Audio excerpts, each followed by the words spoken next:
Friends, എല്ലാവർക്കും നമസ്കാരം. നമ്മുടെ ഇഷ്ടപരമ്പരയുടെ ഇന്നത്തെ പുതുപുത്തൻ വിശേഷങ്ങളിലേക്ക് ഏവർക്കും സ്വാഗതം. അങ്ങനെ ദേവമംഗലത്ത് ഗോമതി ആകെ ടെൻഷൻ അടിച്ചിരിക്കുകയാണ് കേട്ടോ. അവൾ തിരക്കിട്ട് ഓരോരുത്തരുടെയും വിളിക്കുകയാണ്. ആദ്യം തന്നെ ബാലനെ വിളിക്കാം. ഈ ബാലട്ടൻ എന്നെ ഫോൺ എടുക്കാത്തെ, എത്ര തവണ ബെല്ലടിച്ചു, ഈ മനുഷ്യൻ ഫോൺ എടുക്കുന്നില്ലല്ലോ എൻ്റെ ഈശ്വര എന്ന് പറഞ്ഞ് ഗോമതി വളരെ ടെൻഷൻ അടിച്ചിങ്ങനെ നിൽക്കുക. അതേസമയം മിത്രയുടെ അടുത്ത് ചെന്ന് ചോദിക്കും, നീ ആരിനെ വിളിച്ചോ മിത്രേ, അവനെ വിളിച്ചിട്ട് കിട്ടിയോ? ഇല്ല പച്ചി, ആരും ഫോൺ എടുക്കുന്നില്ല. ഈശ്വര, അവനെന്താ ഫോൺ എടുക്കാത്തെ? അവനിനി എന്തെങ്കിലും പറ്റിയോ? അപ്പച്ചി ഇങ്ങനെയൊന്നും പറയാതെ, ആരിനെ വണ്ടി ഓടിക്കുന്നതുകൊണ്ട് കേട്ട് കാണില്ല, അതുകൊണ്ടാണ് എടുക്കാത്തെ. അപ്പച്ചി ഇങ്ങനെ ടെൻഷൻ ആവാതെ എന്ന് മിത്രയും പറയൂട്ടോ. അത് കഴിഞ്ഞ് മീനുവിൻ്റെ അടുത്ത് ചെല്ലും. നീ ആകാശിനെ ഫോൺ വിളിച്ചോ?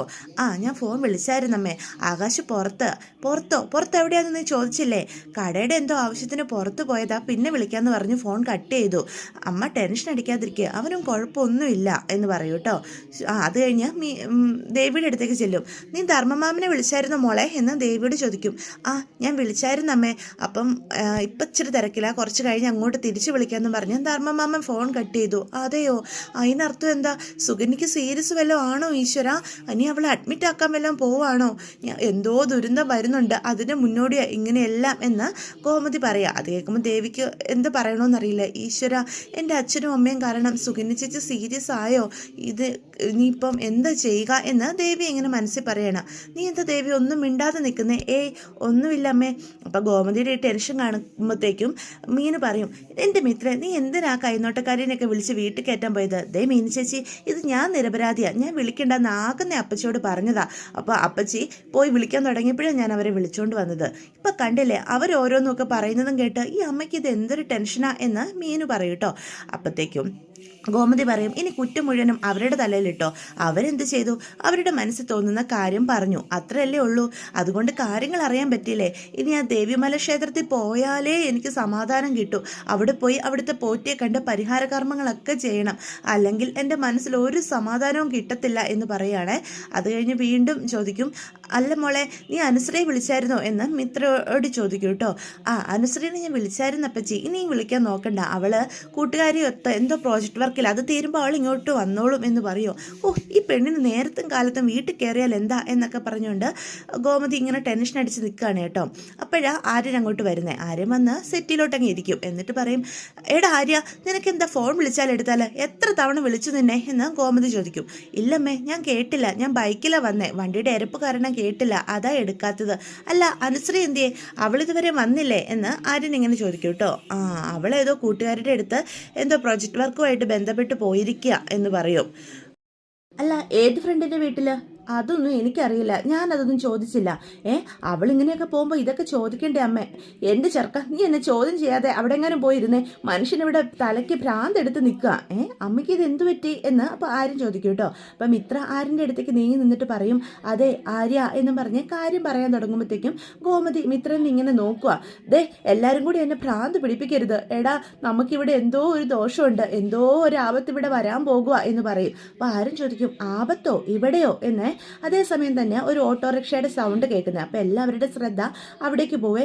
ഇതിപ്പോൾ ആരാ ഓട്ടോയിൽ വരാൻ എന്ന് അപ്പോൾ ഗോമതി ചോദിക്കും. അപ്പോൾ മീന് പോയി നോക്കും. അത് മാമനാ അമ്മേ. അപ്പോൾ ആദ്യം ധർമ്മനാണ് ഇറങ്ങി വരുന്നത്. അല്ല, മാമൻ്റെ കൂടെ ചേച്ചിയില്ല. അപ്പം ദേവി പെട്ടെന്ന് പേടിച്ച് പോവാ. അയ്യോ, ചേച്ചിക്ക് വല്ലതും പറ്റിയോ? മാമൻ ഇവിടെ വന്ന് കാര്യം പറയാൻ വന്നതാണോ എന്നൊക്കെ ഇങ്ങനെ ചിന്തിക്കുക. അപ്പം പെട്ടെന്ന് അകത്തു നിന്ന് ഒരു ഇളനീരൊക്കെ കയ്യിൽ പിടിച്ച് സുഗന്യ ഇറങ്ങി വരും. എന്നിട്ട് രണ്ടുപേരും കൂടി വീട്ടിലേക്ക് കയറിപ്പോവും. എടാ, ഡോക്ടർ എന്തു പറഞ്ഞു? സുഗന്യക്ക് ഇപ്പം എങ്ങനെയുണ്ട് എന്ന് ചോദിക്കും.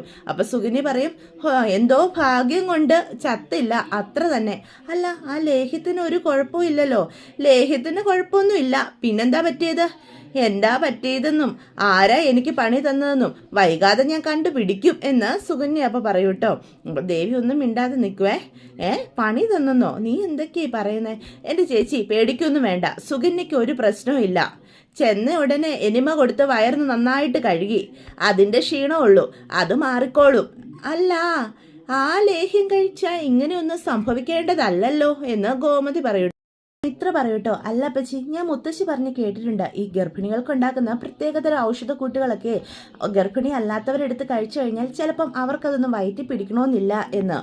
ഓ, അപ്പം നീ ആരും അറിയാതെ ആ ലേഹ്യം എടുത്ത് കട്ട് തിന്നതാണല്ലേ എന്ന് പെട്ടെന്ന് ധർമ്മൻ ചോദിക്കും. അല്ല, അത് പിന്നെ ഇപ്പം ഗോമതി പറയും, അത് പോട്ടെ, അവള് കൊതി കൊണ്ടെടുത്ത് കഴിച്ചു, അവൾ അറിയുന്നോ ഇത് പോലെ ഒക്കെ വരുമെന്ന്. ചിലപ്പം മിത്ര പറഞ്ഞതുപോലെ ആകും ഇത് ഗർഭിണികൾക്ക് ഉണ്ടാക്കുന്നതേ, മറ്റാരും രുചിച്ചു നോക്കാൻ പാടില്ല, അങ്ങനെയാ ശാസ്ത്രം. ഇങ്ങനെയൊക്കെ പരമക്കാർ പറയുന്നത് ഞാനും കേട്ടിട്ടുണ്ട്. ആ ലേഹ്യം വെട്ടി വിഴുങ്ങുന്നതിന് മുമ്പ് ഒരു വാക്ക് നിനക്ക് ചേച്ചിയോട് ചോദിച്ചുകൂടായിരുന്നോ എന്ന് അപ്പം ധർമ്മം പറയേ. ഇത് കേൾക്കുന്ന മീനും മിത്രയൊക്കെ ചിരിക്കും. അപ്പം ദേവി പറയും, എന്തായാലും ചേച്ചിക്ക് ഭാഗ്യത്തിന് അപകടമൊന്നും സംഭവിച്ചില്ലല്ലോ. ദേവി നീ എന്നെ വിളിക്കുമ്പോഴേ അകത്ത് സുഗന്യയുടെ വയറ് കഴുകിക്കൊണ്ടിരിക്കുമായിരുന്നു. സുഗന്യ എന്തൊരു ബഹളമായിരുന്നു, അതാ ഞാൻ പെട്ടെന്ന് ഫോൺ കട്ട് ചെയ്തത്. എന്തെങ്കിലും അത്യാവശ്യം ഉണ്ടായിരുന്നോ? എടാ, ഒരു പ്രശ്നമുണ്ട്, അത് പറയാനാ ഞാൻ നിന്നെ വിളിച്ചത് എന്ന് ഗോമതി പറയും. എന്നാ ചേച്ചി, എന്നാ പ്രശ്നം? ഞാൻ പറയാൻ പോകുന്ന കാര്യം നിങ്ങൾ ഒരിക്കലും ഒരു തമാശയായിട്ട് എടുക്കരുത്. അപ്പം ആരും പറയും, അമ്മേ കാര്യം പറ. എടാ, ഇന്നേ ഇവിടെ ഒരു കൈനോട്ടക്കാരി വന്നിരുന്നു. ഇവിടെ വന്നതൊന്നുമല്ല, റോഡിക്കോള് പോയപ്പോൾ അപ്പച്ചി വിളിച്ചു കയറ്റിയതാ എന്ന് മിത്ര പറയും. എടി മിത്ര, നീ മിണ്ടാതിരുന്നേ എന്ന് ഗോമതി പറയും. ധർമ്മം ചോദിക്കും, എന്നിട്ട് അവരെ ചീട്ട് വെച്ചിട്ട് നമ്മുടെ സമയം നോക്കി. സമയം നോക്കുവോ? നമുക്ക് കിട്ടിയ ചീട്ടേ രാവണന്റെ ജനനമാ എന്ന് പറയും. രാവണന്റെ ജനനമോ? അതെ, അതിനെന്താ പ്രശ്നം എന്ന് ആര്യൻ അപ്പം വീണ്ടും ചോദിക്കും. എടാ, രാവണൻ അസുരനല്ലേ, ഒരു കുലം മുഴുവൻ മുടിച്ചവനല്ലേ, ആ ചീട്ട് വരുന്നത് ശുഭലക്ഷണമല്ല എന്ന് ധർമ്മം പറയൂട്ടോ. അപ്പം എന്തൊക്കെയാ ചേച്ചി ഈ പറയുന്നേ എന്ന് വീണ്ടും ചോദിക്കുക. നമ്മുടെ കുടുംബത്തിലെ എന്തോ വലിയൊരു അനർത്ഥം സംഭവിക്കാൻ പോകുമെന്നാ ചീട്ട് നോക്കിയിട്ട് അവർ പറഞ്ഞത്. അനർത്ഥമോ? അമ്മയ്ക്ക് ഇതിലൊക്കെ വിശ്വാസമുണ്ടോ എന്നപ്പം ആരും ചോദിക്കും കേട്ടോ. എനിക്ക് ഒരു സമാധാനവും ഇല്ല. ഈ വീട്ടിൽ ആർക്കോ ഒരാൾക്ക് ജീവഹാനി വരെ സംഭവിക്കുമെന്നാ അവരെന്നോട് പറഞ്ഞേ എന്ന് പറഞ്ഞ് ഗോമതി അങ്ങോട്ട് കരയാനായിട്ട് തുടങ്ങുക. അപ്പത്തേക്കും സുകന്യ പറയും, അതായിരുന്നോ ഇത്ര വലിയ കാര്യം? ധർമ്മേട്ടൻ പേടിക്കേണ്ട കാര്യമൊന്നുമില്ല. ധർമ്മേട്ടൻ പേടിക്കണ്ടേ? അതെന്താ? ധർമ്മേട്ടൻ ഈ കുടുംബത്തിലെ അല്ലല്ലോ, കൃഷ്ണമംഗലത്തെ അല്ലേ. ഈ കുടുംബത്തിലുള്ളവർക്കല്ലേ അപകടം ഉണ്ടാവുള്ളൂ. അതുകൊണ്ടാ ധർമ്മേട്ടൻ പേടിക്കണ്ടെന്ന് ഞാൻ പറഞ്ഞത് എന്ന് സുകന്യ ചാടിക്കേറി പറയൂ കേട്ടോ. അപ്പോൾ എല്ലാവരും സുകന്യ ഇങ്ങനെ സംസാരിക്കുന്നത് കേട്ടിട്ട് അന്തം വിട്ട് നിൽക്കുകയാണ്. ഞാനൊന്ന് പോയി കിടക്കട്ടെ, നല്ല ക്ഷീണമുണ്ട്, നിങ്ങൾ സംസാരിക്കുക എന്നും പറഞ്ഞിട്ട് സുകന്യ അകത്തേക്ക് കയറും. അപ്പോഴത്തേക്കും ഗോമതിക്ക് ദേഷ്യം വരും. എടാ ദേ ഇത് ചേച്ചി, സാരമില്ല പോട്ടെ, വിട്ടുകള എന്ന് പെട്ടെന്ന് ധർമ്മം പറയൂട്ടോ. എന്നിട്ട് സുകന്യ അകത്ത് പോയിരുന്ന് ഇളനീര് കുടിക്കുക. ചേച്ചി, എന്നാലേ ഞാനും അകത്തോട്ട് ചെല്ലട്ടെ എന്നും പറഞ്ഞ് കയറി പോവാണേ. അമ്മ ഇങ്ങനെ ആവശ്യമില്ലാത്ത ടെൻഷൻ അടിക്കാതെ എന്ന് എല്ലാവരോടും പറയുക. നീ എന്തൊക്കെയാ എൻ്റെ സുകന്യെ പറഞ്ഞത്? ഞാൻ ഈ കുടുംബത്തിലെ അല്ലെന്നോ? ഇതേ എൻ്റെ കുടുംബ, ഞാൻ ഈ കുടുംബത്തിലെ അംഗമാ എന്ന് സുകന്യോട് പോയി ധർമ്മം പറയാൻ കേട്ടോ. എൻ്റെ ധർമ്മേട്ടാ, ഇത് ബാലേട്ടൻ്റെ കുടുംബമാ. ധർമ്മേട്ടന് ഇവിടെ പ്രത്യേകിച്ച് ഒരു സ്ഥാനവും ഇല്ല. സുകന്യെ, നീ ഇങ്ങനത്തെ വർത്താനം ഇനി മേലിൽ പറയരുത് കേട്ടോ. നിനക്കറിയാത്ത കാര്യങ്ങളെക്കുറിച്ച് നീ സംസാരിക്കരുത്, അതെനിക്ക് ഒട്ടും ഇഷ്ടമല്ല. പിന്നെ എനിക്കറിയാത്ത കാര്യം ഞാനേ കാണുന്ന കാര്യത്തെ പറ്റിയാ പറഞ്ഞത്. അപ്പോഴത്തേക്കും ഇളനീര് തീർന്നു പോകും. അവൾ കുലുക്കി നോക്കൂട്ടോ, ഇത് തീർന്നു പോകും. എനിക്കിവിടുത്തെ എല്ലാ കാര്യങ്ങളും അറിയാം. അപ്പം നിനക്കറിയാം, എന്നിട്ടാണോടി നീ ഈ കുടുംബമായിട്ട് ഒരു ബന്ധവും ഇല്ലെന്ന് നീ പറഞ്ഞത്? ഏട്ടനെ പ്രസവിച്ചതേ ഗോമതി ചേച്ചി അല്ല, ആ കാര്യമാണ് ഞാൻ പറഞ്ഞത്. ഏട്ടൻ്റെ അമ്മയാ. അപ്പം ഏട്ടൻ എങ്ങനെ ഈ കുടുംബത്തിലെ ആകും? ആ അമ്മ ഇവിടെ ദേവമംഗലത്തുണ്ടോ? ഇല്ലല്ലോ, കൃഷ്ണമംഗലത്തല്ലേ. എന്നെ സംബന്ധിച്ച് എൻ്റെ ചേച്ചിക്ക് എൻ്റെ അമ്മയുടെ സ്ഥാനമുണ്ട്. അമ്മയുടെ സ്ഥാനമല്ലേ ഉള്ളൂ, അമ്മയല്ലല്ലോ. അമ്മ തന്നെയാണ് എന്നപ്പോൾ ധർമ്മം പറയൂട്ടോ. എങ്കിൽ പിന്നെ ഇവിടെ ചേച്ചിന്ന് വിളിക്കുന്നേ, അമ്മയെന്ന് വിളിച്ചാൽ കൂടെ ഇങ്ങനെ എന്തിനാ ചേച്ചിന്ന് വിളിച്ചുകൊണ്ടിരിക്കുന്നത് എന്ന് സുകന്യ ചോദിക്കും. എന്തേ ദേഷ്യം വരുന്നുണ്ടോ ധർമ്മേട്ടന്? ഇപ്പം ധർമ്മേട്ടൻ്റെ മുഖം അങ്ങ് ചുമന്ന് തുടുത്തു എന്ന് പറയും. അപ്പം നമ്മുടെ ധർമ്മന് വീണ്ടും ദേഷ്യം വരും. എങ്കിൽ പിന്നെ ഈ കരിക്കും കൂടി കൊണ്ടേങ്ങ് കളഞ്ഞു എന്ന് പറയും. അപ്പം കരിക്കെടുത്തോട്ട് ഏറ് കൊടുക്കും നമ്മുടെ ധർമ്മൻ.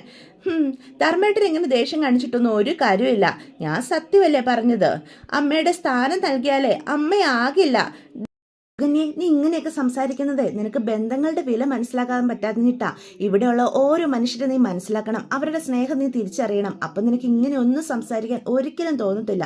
പിന്നെ എനിക്ക് ബന്ധങ്ങളുടെ വില അറിയില്ലെന്ന്. എൻ്റെ ധർമ്മേട്ട ഇങ്ങനെ കോമഡി ഒന്നും പറയരുത്. ഈ കുടുംബത്തിൽ ആർക്കും ധർമ്മേട്ടനോടോ എന്നോടോ ഒരു സ്നേഹവും ഇല്ല, അതെനിക്കറിയാം. ഇത് നമ്മുടെ കുടുംബവും അല്ല. ധർമ്മേട്ടൻ മാത്രം ഇപ്പോഴും ഒരു വിലയും കിട്ടാത്തടത്ത് തൂങ്ങി നിൽക്കുന്നതാ, അല്ലാതെ എന്നെ ഇതിനൊന്നും പ്രതീക്ഷിക്കരുതെന്ന് പറയാം. അതേ സുകന്യെ, നിന്നോട് ഞാൻ പറഞ്ഞു, എൻ്റെ അനീത്തിമാരും ഏട്ടന്മാരും അനിയന്മാരും ഒക്കെ ഇവിടെ ഉള്ളത്, അവരോട് നീ ഇങ്ങനെയൊന്നും പെരുമാറാൻ പാടില്ല എന്ന് വീണ്ടും പറഞ്ഞു കൊടുക്കുവേ. അപ്പോഴത്തേക്കും നമ്മുടെ സുകന്യ ധർമ്മൻ്റെ അടുത്തേക്ക് ചെന്നിട്ട് പറയും, ഈ ധർമ്മേട്ടന് ദേഷ്യം വരുമ്പം എന്തൊരു രസമാണ് കാണാൻ, നീ പോകുന്നുണ്ടോ എന്ന്. ഞാൻ പറഞ്ഞത് കാര്യമാണ് എന്നും പറഞ്ഞ് എനിക്ക് ധർമ്മേട്ടനോട് ഒരു കാര്യം പറയാൻ തോന്നുന്നുണ്ട് എന്നും പറഞ്ഞ് അവിടെ പോയി കിടക്കും കേട്ടോ. എന്നിട്ട് പറയും, ഇങ്ങോട്ട് വാ ഞാനൊന്ന് പറയട്ടെ എന്ന് എൻ്റെ സുന്ദരനോട് എന്നൊക്കെ ഭയങ്കര റൊമാൻറ്റിക് ആയിട്ട് പറയാണ് കേട്ടോ. അപ്പം ധർമ്മൻ സുകന്യയുടെ അടുത്തിരിക്കുക. ദേ ഒരു കാര്യം അറിയാവോ ധർമ്മേട്ടന്, ലേഹ്യം തന്ന് എന്നെ കൊല്ലാൻ നോക്കിയതാ നിങ്ങളുടെ പുന്നാര അനിയത്തിമാർ. അവരെ വെറുതെ വിടാൻ എന്തായാലും ഞാൻ ഉദ്ദേശിച്ചിട്ടില്ല. അവർക്ക് 8ന്റെ പണി തന്നെ ഞാൻ എന്തായാലും കൊടുക്കും. പക്ഷെ ധർമ്മേട്ടനോട് എനിക്ക് ഒരു ദേഷ്യമില്ല. ധർമ്മേട്ടനെ ഈ ലോകത്ത് എനിക്ക് ആകെ ഉള്ളൂ. ധർമ്മേട്ടനോട് എനിക്ക് അത്രയ്ക്ക് സ്നേഹമാ എന്നൊക്കെ സുകന്യ പറയാണ് കേട്ടോ. ധർമ്മൻ എന്ത് വിശ്വസിക്കണം എന്ത് വിശ്വസിക്കാതിരിക്കണം എന്നുള്ള രീതിയിൽ ഇങ്ങനെ അന്തം വിട്ട് നിൽക്കുവാണേ. അതേസമയം മിത്രേനെയും കൂട്ടിക്കൊണ്ട് ആരും പുറത്തോട്ട് പോവാ. എന്താ ഹരിയ, നിനക്ക് എന്താ ടെൻഷൻ ഉണ്ടെന്ന് പറഞ്ഞത്? എന്നിട്ട് കാര്യങ്ങളൊക്കെ പറയാണ് കേട്ടോ. നീ എന്തൊക്കെ പൊട്ടത്തരം ആരെയും വിളിച്ച് പറയുന്നത്? നമ്മുടെ അനു ആലോകിൻ്റെ കൂടെ ബൈക്കിൽ പോകുന്നു നീ കണ്ടെന്നോ? ഞാൻ കണ്ടെന്നല്ല, ഒരു സംശയം തോന്നി. അവളെപ്പോലെ ഒരു പെൺകുട്ടിയെ ഞാൻ കണ്ടത്. നീ വേറെ ആരോടും ഈ സംശയം പറയാത്തത് എന്തുകൊണ്ട് നന്നായി ആര്യ. ആരെങ്കിലും ഇത് കേട്ടാലേ ചിരിക്കും. നമ്മുടെ അനു അവൻ്റെ കൂടെ പോകുന്നു നിനക്ക് തോന്നുന്നുണ്ടോ? കൃഷ്ണമംഗലത്തുകാരും ദേവമംഗലത്തുകാരുമായിട്ടുള്ള ശത്രുത കുഞ്ഞിലെ തൊട്ട് കണ്ടു വളർന്നവരല്ലേ അവള്. ഇപ്പം തന്നെ ധർമ്മമാമൻ്റെ കല്യാണത്തിൻ്റെ കാര്യത്തിൽ പോലും അവർ ചെയ്ത നെറുകേട് അവൾ കണ്ടതല്ലേ. എന്നിട്ടും അവൻ്റെ പിന്നാലെ ഒരു ബന്ധം സ്ഥാപിച്ചുകൊണ്ട് നമ്മുടെ അനു പോകുന്ന ആരിന് തോന്നുന്നുണ്ടോ? നമ്മളെല്ലാവരെയും വഞ്ചിച്ചുകൊണ്ട് അങ്ങനൊരു പ്രവൃത്തി ചെയ്യാൻ ഒരിക്കലും അവളെ കൊണ്ട് സാധിക്കില്ല. ആര്യൻ ഇപ്പം തന്നെ മനസ്സിലുള്ള ഈ സംശയം അങ്ങ് എടുത്ത് കളഞ്ഞേരെ. അവളോട് ഇതെങ്ങാനും ചോദിക്കാൻ ചെന്നാലേ ആര്യൻ സ്വയം നാണം കെട്ട് പോയേനെ. കാര്യം സ്വന്തം ചേട്ടൻ വേറെ ആരെയും കൊണ്ടുമല്ല ആലോകിനിയായി ബന്ധപ്പെടുത്തി തന്നെ സംശയിച്ചല്ലോ എന്നോർത്ത് എന്തുമാത്രം അനുശ്രീ വേദനിക്കും. അല്ല മിത്രേ, എനിക്കൊരു സംശയം വന്നപ്പോൾ ഞാൻ ചോദിച്ചതാ. പെൺകുട്ടിയുടെ ഈ പ്രായങ്ങൾ നമ്മൾ ഒത്തിരി ശ്രദ്ധിക്കണം. ആരോടും അട്രാക്ഷൻ തോന്നുന്ന പ്രായവാ. അവിടെ ചതിയോ വഞ്ചനയോ ഒന്നും അവർ ശ്രദ്ധിക്കില്ല എന്ന് ആരും പറയൂട്ടോ. അതൊക്കെ വിട്. നമ്മുടെ അനു ഒരിക്കലും അങ്ങനെ ഒരു തെറ്റ് ചെയ്യത്തില്ല. അതെനിക്ക് 100% ഉറപ്പുണ്ട്. നീ അവളോട് ഇത് പോയി ചോദിക്കുക പോലും ചെയ്യരുത്. അത് അവളെ അപമാനിക്കുന്നതിന് തുല്യമാണെന്നേ ഞാൻ പറയത്തുള്ളൂ എന്ന് മിത്ര പറയും. അത് മാത്രമല്ല ആര്യ, നിന്റെ മനസ്സിൽ നിന്ന് ഇപ്പം തന്നെ ഈ സംശയങ്ങളൊക്കെ എടുത്തു കളയണം. ഒരിക്കലും നിന്റെ അനിയത്തെപ്പറ്റി ഇങ്ങനെയൊന്നും ചിന്തിക്കാനേ പാടില്ല. അവൾ ഈ ലോകത്തുള്ള ഏതൊരു ആൺകുട്ടിയായിട്ട് ബന്ധം സ്ഥാപിച്ചാലും ഒരിക്കലും ആലോകമായിട്ടൊരു സൗഹൃദം പോലും ഉണ്ടാക്കിയെടുക്കാൻ ശ്രമിക്കില്ല. ഇതെനിക്ക് ഉറപ്പാന്നേ എന്ന് മിത്ര പറയാണ് കേട്ടോ. ഇത് കേൾക്കുമ്പം ആരും പറയും, ഇപ്പോഴേ എനിക്ക് സമാധാനമായേ. എൻ്റെ മനസ്സിലെ സങ്കടങ്ങളും ടെൻഷനും ഒക്കെ നിന്നോട് പറഞ്ഞപ്പോൾ തന്നെ എനിക്ക് മനസ്സൊന്ന് ശാന്തമായി. ഇനി എന്തായാലും ഞാൻ പോട്ടെ. ഞാൻ ഇക്കാര്യം ഇനി അനുവിനോട് എന്തായാലും ചോദിക്കുന്നില്ല. അവൾ പ്രോജക്റ്റിൻ്റെ വർക്ക് ചെയ്യാൻ പോയത് തന്നെയായിരിക്കും. നമ്മുടെ കുടുംബത്തെ മുഴുവൻ ചതിച്ചുകൊണ്ട് അങ്ങനൊരു പ്രവൃത്തിയൊന്നും അവൾ ചെയ്യത്തില്ല. എനിക്കിപ്പോഴേ സമാധാനമായത്. താൻ എൻ്റെ ടെൻഷൻ കുറച്ചു മിത്രേ എന്ന് ആര്യൻ മിത്രയോട് പറയൂട്ടോ. പിന്നെ ഒരു ഭാര്യ ഭർത്തൃ ബന്ധം എന്ന് പറഞ്ഞാൽ ഇതൊക്കെയല്ലേ ആര്യ, അങ്ങോട്ടും ഇങ്ങോട്ടും ഉള്ളു തുറന്ന് എല്ലാം സംസാരിക്കണം. അതുതന്നെയല്ലേ ഈ ബന്ധത്തിൻ്റെ അടിസ്ഥാനം എന്ന് മിത്ര അപ്പോൾ ചോദിക്കുകയാണ് കേട്ടോ. ഇതേ സമയം ദേവീനെ നമ്മുടെ ആനന്ദ് ഫോൺ വിളിക്കുക. എന്താ ആനന്ദേട്ടാ ഈ സമയത്തൊരു വിളി? നീ എവിടെയായിരുന്നു ദേവി? ഞാൻ അടുക്കള വരെ വെറുതെ ഒന്ന് പോയി, പക്ഷെ അമ്മ എന്നെ അവിടെ നിർത്തിയില്ല. അപ്പം തന്നെ ഓടിച്ചു വിട്ടു. നീ ഇതിന് അടുക്കളയിലൊക്കെ കയറാൻ പോയേ? നിനക്ക് ആ റൂമിൽ തന്നെ റെസ്റ്റ് എടുത്താൽ പോരെ? എന്തുണ്ടെങ്കിലും അമ്മ നിനക്ക് കൊണ്ടുപോയി തരുമല്ലോ. അടുക്കളയിലൊക്കെ ഒന്നും പോകണ്ട കേട്ടോ. ചെറുതാണെങ്കിലും ഒരു പണിയും ചെയ്യണ്ട. നല്ല റെസ്റ്റ് വേണ്ട സമയമാണ് ഇത് എന്ന് പറയും. ഇല്ല ആനന്ദേട്ടാ, എനിക്കിവിടെ ഒരു കുറവുമില്ല. അല്ലെങ്കിൽ തന്നെ അമ്മ എന്നെ ഓടിച്ചു വിട്ടു അപ്പം തന്നെ. പിന്നെ എൻ്റെ അനിയത്തിമാരും എന്നെ അതുപോലെ നോക്കുന്നുണ്ട്. പിന്നെ എനിക്കെന്താ ഇവിടെ ഒരു കുറവ് എന്ന് ചോദിക്കുക. അല്ല, നിനക്ക് എന്തെങ്കിലും കഴിക്കാൻ തോന്നുന്നുണ്ടോ ദേവി? ഞാൻ മേടിച്ചുകൊണ്ട് വരാം എന്ന് പറയുകയാണേ. ഞാൻ നമ്മുടെ കുഞ്ഞിനോടൊന്ന് ചോദിച്ചു നോക്കട്ടെ എന്നും പറഞ്ഞ് ദേവിയാണെങ്കിൽ ഇങ്ങനെ ചിന്തിക്കുക. എന്നിട്ട് പറയും, അച്ഛാ എനിക്കിപ്പം പരിപ്പോട് തിന്നണമെന്ന് തോന്നുന്നുണ്ടെന്ന് കുഞ്ഞു പറയുന്നുണ്ട് ആനന്ദേട്ടാ എന്ന് പറയുകയാണേ. എന്നാൽ ഞാൻ പരിപ്പോടെ മേടിച്ചിട്ട് വരാം. അത് കേൾക്കുമ്പോൾ ദേവിക്ക് കണ്ണ് നിറയാണ്. ആനന്ദേട്ടൻ എന്നോട് ഈ കാണിക്കുന്ന സ്നേഹമൊക്കെ കാണുമ്പോഴേ ഞാൻ വീണ്ടും വീണ്ടും ആനന്ദേട്ടൻ്റെ മുന്നിൽ ചെറുതാകുന്ന പോലെയാണ് എനിക്ക് തോന്നുന്നത്. ഇത് കുഞ്ഞിനോട് മാത്രമുള്ള സ്നേഹമല്ല, എന്നോടും കൂടിയുള്ള പരിഗണനയാണെന്ന് എനിക്കറിയാം. നിങ്ങൾ എന്തൊരു പാവം ആനന്ദേട്ട എന്നൊക്കെ പറയും കേട്ടോ. അപ്പോൾ ആനന്ദൊന്നും മിണ്ടില്ലേ. എന്നിട്ട് ഫോൺ കട്ട് ചെയ്യും കേട്ടോ. അപ്പം ദേവി വീണ്ടും കരയും. കുഞ്ഞിനോട് പറയും, ഒരു പാവ അച്ഛൻ്റെ കുഞ്ഞാ നീ. നിൻ്റെ അച്ഛൻ എന്തൊരു പാവവാ. അമ്മ ഇത്രയൊക്കെ തെറ്റ് ചെയ്തിട്ടും അമ്മയെ സ്നേഹിക്കാനും പരിഗണിക്കാനും നിൻ്റെ അച്ഛനല്ലാതെ ഈ ലോകത്ത് ആർക്കും കഴിയില്ല കുഞ്ഞെ എന്ന് പറഞ്ഞ് കരയുവാണ് കേട്ടോ. അതോടുകൂടി ഇന്നത്തെ എപ്പിസോഡും അവസാനിക്കുകയാണ്. അപ്പോൾ ഇതൊക്കെയാണ് വിശേഷങ്ങൾ. വീഡിയോ ഇഷ്ടപ്പെട്ടുവെങ്കിൽ ചാനൽ സബ്സ്ക്രൈബ് ചെയ്യാനും ലൈക്ക് ചെയ്യാനും മറക്കരുത്. അപ്പോൾ എല്ലാവർക്കും ഗുഡ് ബൈ.